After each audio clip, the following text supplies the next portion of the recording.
We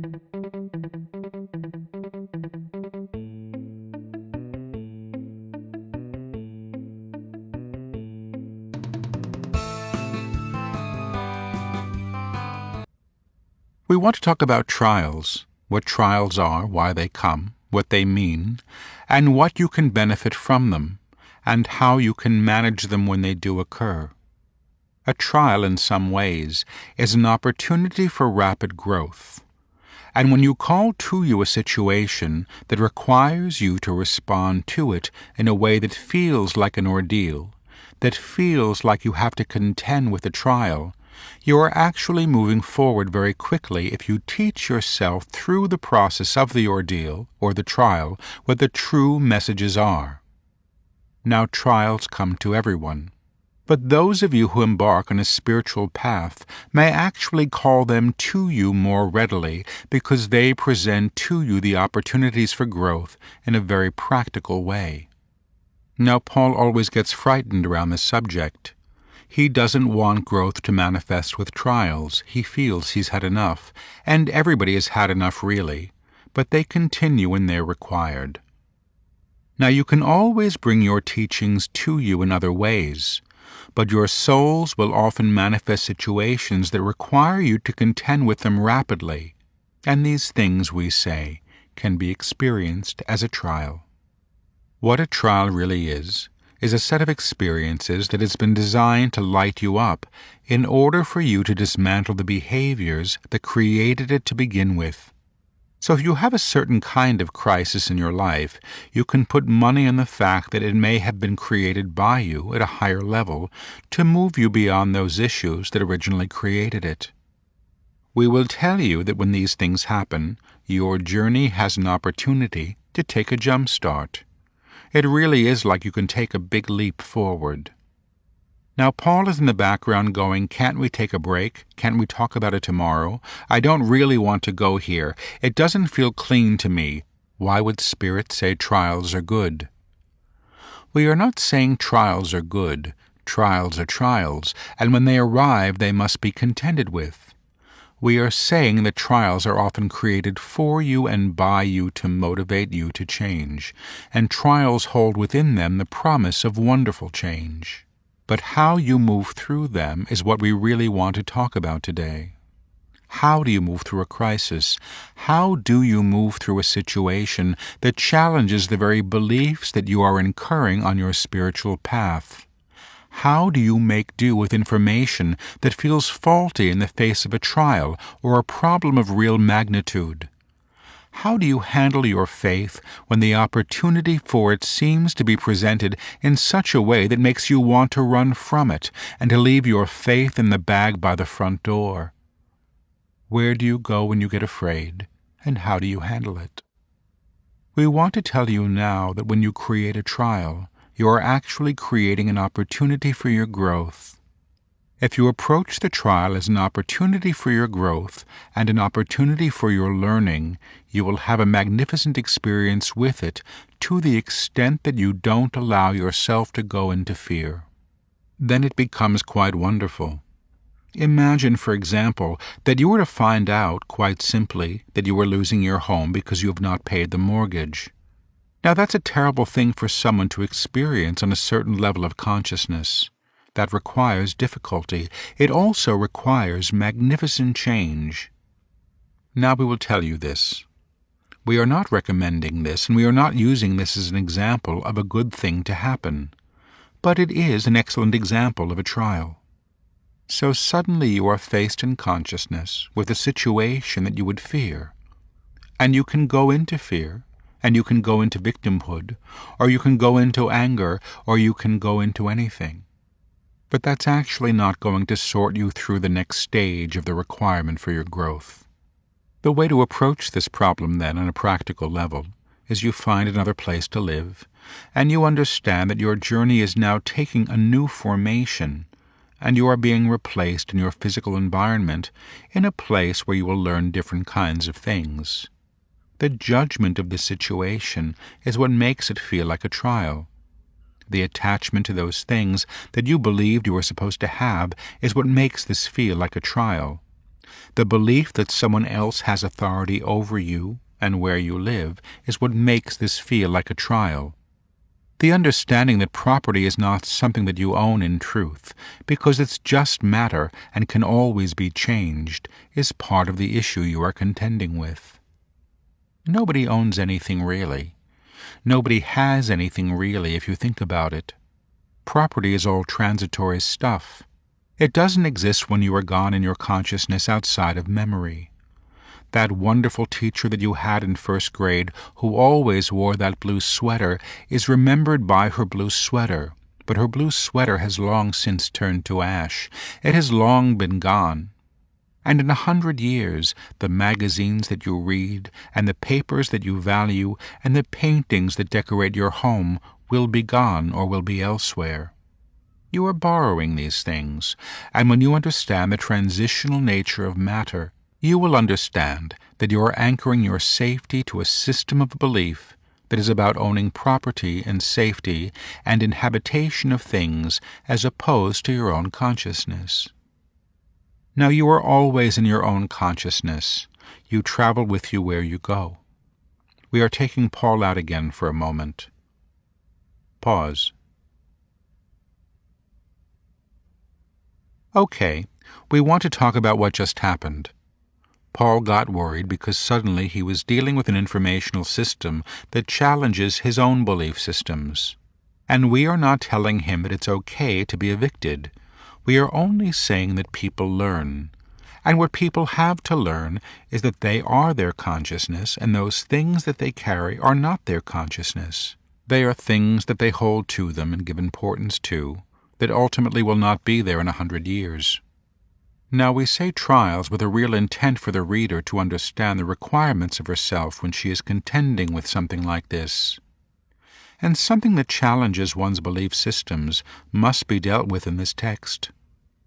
When one is trying very hard to honor the possibility that they are the Christ, what happens when, in the middle of that, you lose your house, or your job, or your marriage collapses, or your child is diagnosed with an illness, or you are? How do you contend with this? And that is what this chapter is about, and why it must be included. Paul's resistance to this has a great deal to do with his own investment in his own safety. We will give you an example. When a man decides that if he loses his job he will be on the street, he has created a belief system that his job is his safety. When a woman believes that her sense of security and her sense of being and her sense of self-worth is dependent on her husband's presence in her life, she is setting herself up for a huge trial when that marriage dissolves. If you believe that your body cannot handle an illness, and you will die because you are so frightened of going to the doctor, and you go to the doctor and get the bad news, you have a trial. Now God is everything, and God is present as a frequency in everything that happens. But to blame God for what happens will not help you right now in the face of the divorce, or the loss of work, or home, or health. We must bring you back into your power, and we align you to your frequency in the Christ, and the reminding of who you are, in order to move you through it. When you are in this place and are able to contend with the trial at a high frequency, it becomes a learning experience and nothing more. It becomes an opportunity to create wonderful change. But you must honor the seeds of the new that are present in the old, and you cannot decide in advance that what is on the other side of this trial is going to be worse than what you had. You have all heard stories about people who lose their jobs and then begin to follow their dreams for the first time. Or people who leave their spouses or have been left and then suddenly realize a whole other aspect of themselves that has not been present in their experience because they were being overshadowed or controlled by the relationship they were in. You all understand that change holds promise, but you run from it. Now, in most cases, trials present themselves when the need for change and the requirements for change and the mandates for change are such that the whole system needs a shift and the whole being needs to be propelled out of its comfort zone. This country right now is in a trial. and this trial is presenting itself as cultural magnification of everything that did not work for a very long time. The elements of greed and the elements of ownership and the elements of entitlement are all up for grabs right now as the paradigm shift in this culture is changing. People believe in this country right now that everything will go back to normal in a year or two, and if that were to be the case, that would be a very sad thing. Because this is about transformation and moving forward, and it is not about amassing fortunes, and it is not about people being deprived. It is about understanding who you are as consciousness, and this country, right now, is having to re-identify itself in its consciousness, and therefore is in trial. The experiences of this, the things that happen to motivate change, are not always kind to the ego self or to the systems that have been created to protect it. So you understand this. When a trial occurs, everything that is encountered is about amassing an energy field that will create change, and that change will then provoke transformation to a higher level if this change is embarked on consciously and not in fear. Do you understand this? Everything can be made new in a positive way if you engage with it as consciousness, and as consciousness we mean, I am the Word.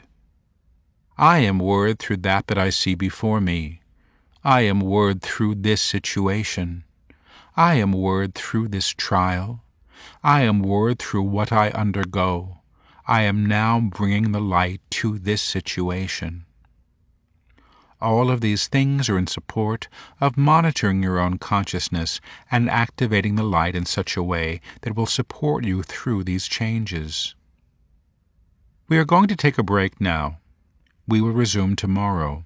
We will continue with this chapter. We are going to require that you both stop and discuss this for a few minutes now before we let you go, and then we will take a break until tomorrow morning. I am Word, I am Word, I am Word. Thank you both. March 12, 2009. We're ready for this, and the talk today is about decisions. Now, we are not finished with trials, but we want you to understand that the decisions that you make when you are in response to a crisis are the decisions that change the trajectory of your life and path. And most of you move immediately into fear when you are faced with circumstances that surprise you, unsettle you, and make you believe that your world is about to be challenged. We understand this perfectly, and we allow it and we accept it as your behavior based on your circumstances and your consciousness at the level that you are. But if you will understand that the rate of change that is available to you through these transformational periods responded to by a crisis can motivate you wonderfully to the next chapter of your life if you will allow yourself to respond from a higher perspective. When you do this, then you have the opportunity to make a decision that is warranted and supported by you in consciousness, and that is not acting out from a place of troubled fear. I have lost my home, I have to panic, I have to take something next, I don't know what it is, but I have to do it today. Oh my God, my husband's leaving, I have to save my marriage today. All these are natural thoughts, and the thoughts are fine. We are not talking about your thoughts at this moment. We are talking about the decisions that you make in response to them, period.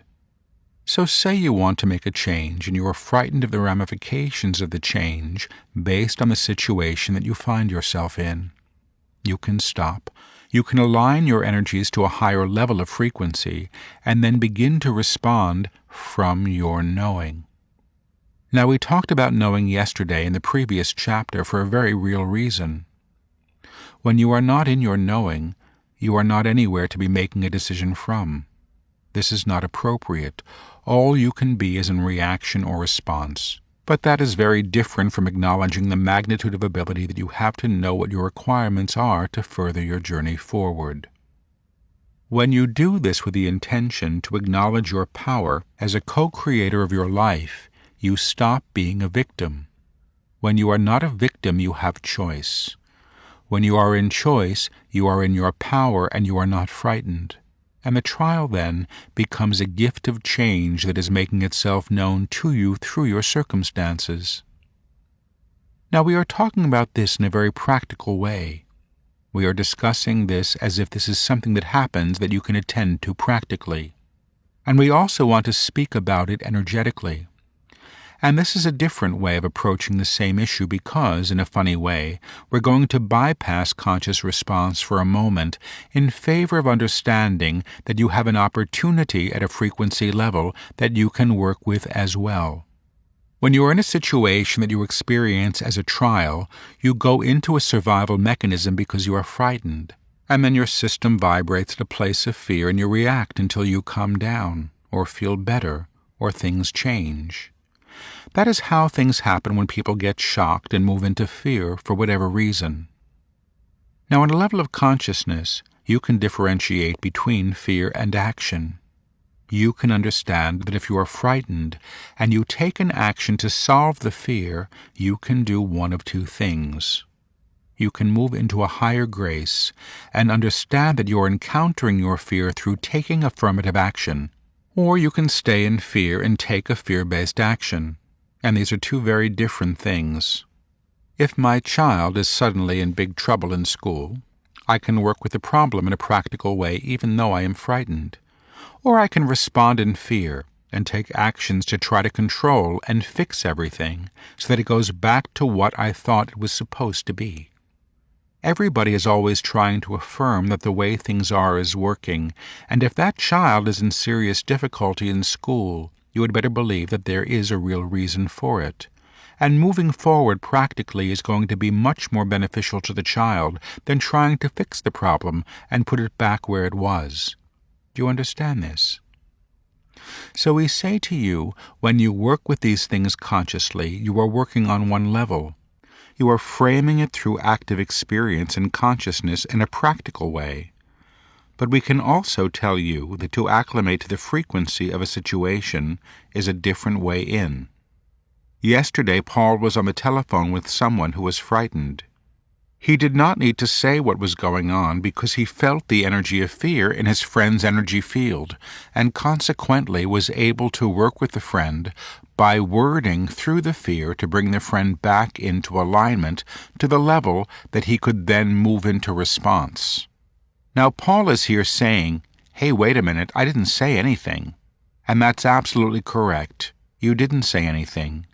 You experienced the energy of your friend, you knew what was wrong in frequency, and you attended to it in frequency.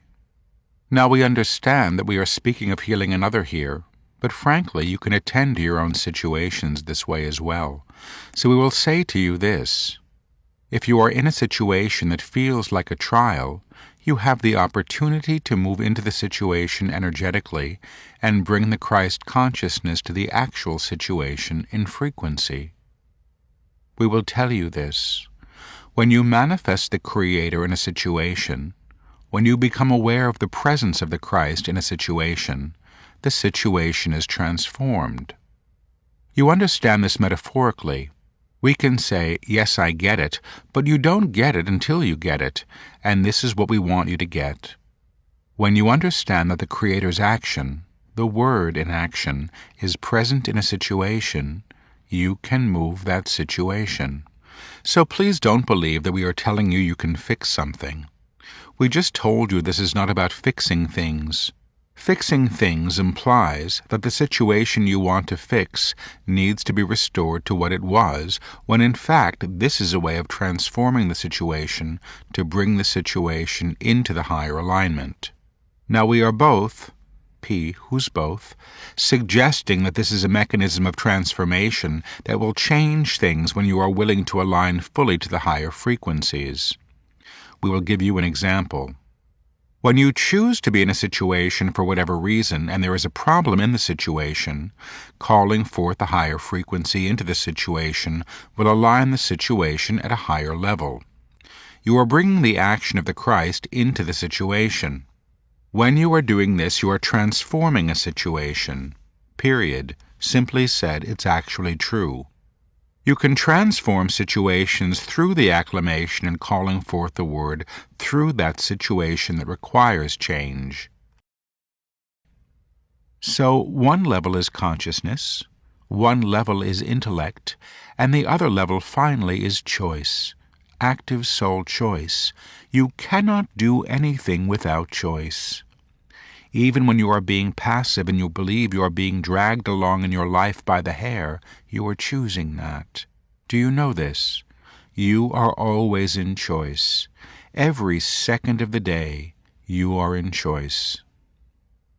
Now, when you understand that your choice is in alignment with a higher frequency, and you are in your knowing, the choices that you make are very, very, very different. You do not act on fear. You do not act out of a need for recognition on an ego level. You do not act on a basis of approval seeking anymore. You change the motivations that have informed you, and this is an uncomfortable process. The uncomfortable process is your change, and that is the way you will actually know that you are in this process outside of the shifts you will begin to feel more regularly in your frequency. When you are in the uncomfortability of change, you recognize that you are doing things that no longer serve you. And as you align to the new way of doing it, you shift out of the old and into the new, and this is the process of moving your frequency. This is not just about retraining your behavior. If you change the behavior, but you do not change the consciousness that acts as a catalyst for the behavior is really not changed. Paul is seeing the image of someone trying to shimmy into a dress that is 12 sizes too small. And that's really what it's like to pretend that you have a higher consciousness than you really do. Now we will give you this information. If you are very angry at somebody and you choose not to act on that anger, that is a benefit in many ways to you and to the party you are angry with. However, this is very different than unclogging the blockage that has required you to be in the system of anger to begin with. When you are unclogged, when that pattern that created that anger is no longer in service, you do not act from it because it is not there to act from. The memory of it may exist, but that is quite different than acting on something that is currently operational. Do you understand this? When you say, "I have changed," and you are not changed, you may be supporting change and affirming change, and we support you in that. But that is very, very different than signing a paper with a signature from a new perspective that says, "I am this person. I am not the person I was."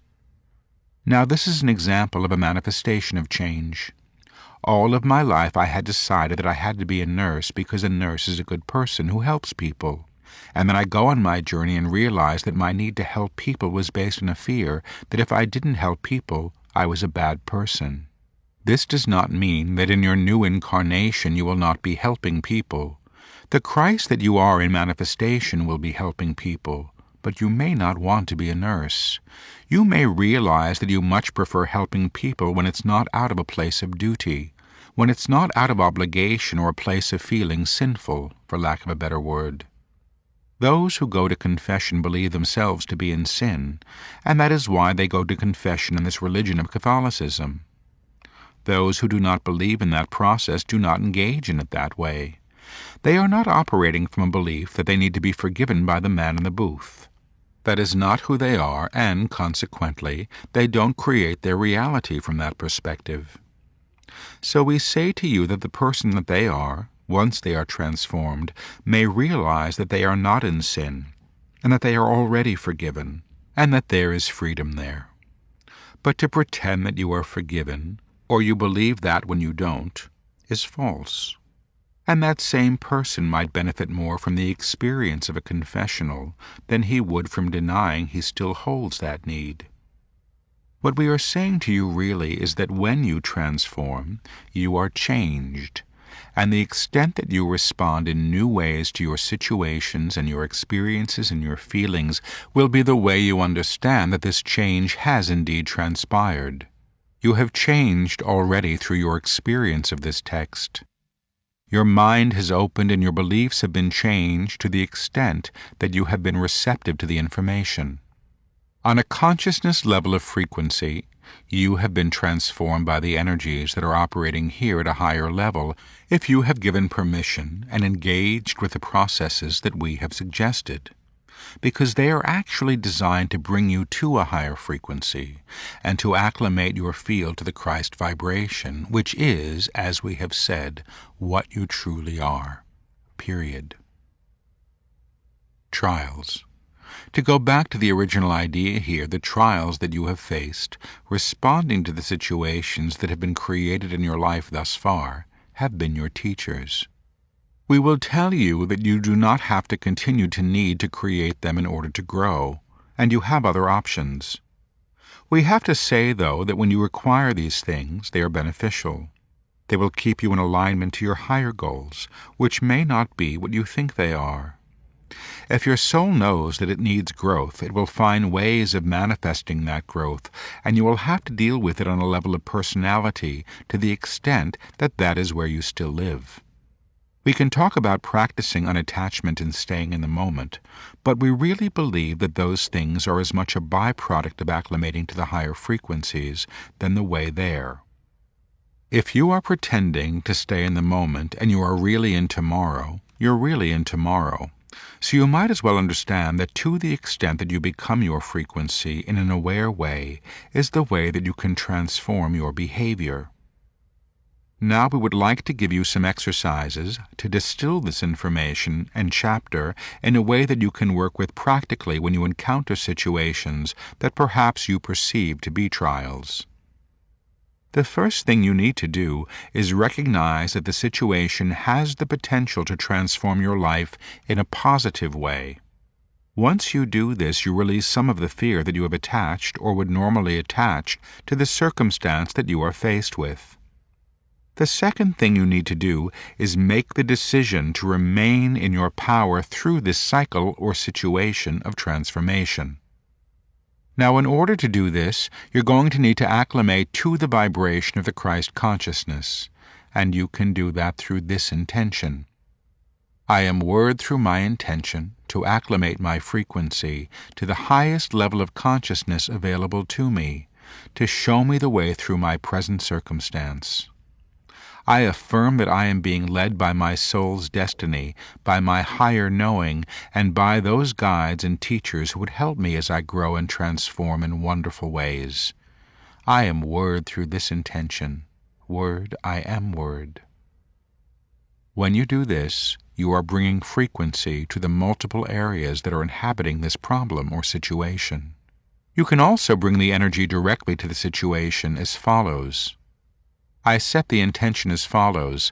I am word through the situation that presents itself to me as an opportunity for change.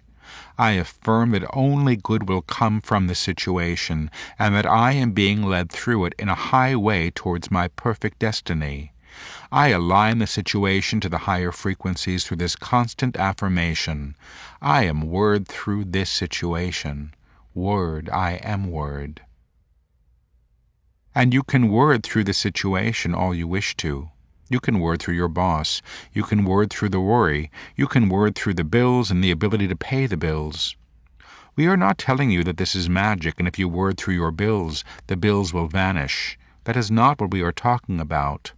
But what we are saying is that the bills and your relationship to them will move into a different state of consciousness, so that you can address them from a place of action or wisdom or knowing and not from fear. Now, the final thing that we want to talk about in response to trials is the idea that you are given your suffering for a reason, and that suffering and pain are your great teachers. They are teachers. We have talked about this already, but when you become attached to pain, you create more pain, and you can do the same thing with a crisis. You can manifest crisis or trial, if you wish, for any number of reasons that have nothing to do with your forward motion. You can do it out of fear because you like to be in fear. You can do it for approval because you think that people will approve of you if you need their help. You can do it for any reason. But if you are in that place, you need to go backwards and go back to the boulder that has created this pattern of crisis, and the need to be in this pattern of crisis, and transmute the pattern with the instructions we gave you in that prior chapter. That will support you. This is a chapter in facing trials that are situational or circumstantial that have been created to forward your advancement as a soul, as a being, as someone actively engaged in an active process of transforming him or herself into the frequency of word. Now we will also tell you that there are things that are created through the acts created in past lives or in a current life that can be referred to as karma. Yes, it is true that there is indeed a balancing that goes forth as you work through your lifetimes. That is not the focus of this text, but we will tell you this. If you decide that a problem has been brought forth in your karmic destiny, you can also decide that it is for your good. So say this: I am word through any situations that come forth in karma in a way that will benefit me fully in my understanding and in my truth. I am word through the knowledge that my soul's path is a good one, nor do I need to fear that my actions in the past will be brought to me in ways that I cannot handle. I am word through this intention. Word, I am word. Now Paul is in the background saying, was that accurate? Is that all we're going to say about karma? We are going to tell you this. You each have karma. You're each working through it. The process of balancing karma is an ongoing one. The acclimation to the frequency of the word in many ways transforms this, because you are transforming yourself. So when you are moving out of the law of karma, you are moving into the law of the Christ, which means this: you can transform the past through the light, which is very, very different than having to engage with it on a level of karma again and again and again. So we will say it very simply. When you are in the Christ frequency, you are operating from a different level. You are actually working with a higher frequency that, in many ways, will move through that karma and transform it so that you're not on a battleground with your past actions in repayment or in fear. We will tell you this: the choices that you make in this lifetime will be played out not only in this lifetime but the ones to follow. The level of consciousness that you attend to here will be brought forth in your next incarnation. The level of understanding that you acclimate to here will be with you when you return. Everybody is in progress, everybody is in change, and everybody is in their destiny. If you can imagine that you are all on a forward path, every man, every woman, every being on this planet is moving forward, regardless of what they may appear to present in form, you will understand that your destinies are for good. We say that you are all on your way to the source. Everyone is on their way to the recognition of who they are as an aspect of the Creator. Word, I am word through my knowing of myself as word is stating that. I am knowing, I am an aspect of the Creator made manifest in form. I am word through my knowing of myself as word.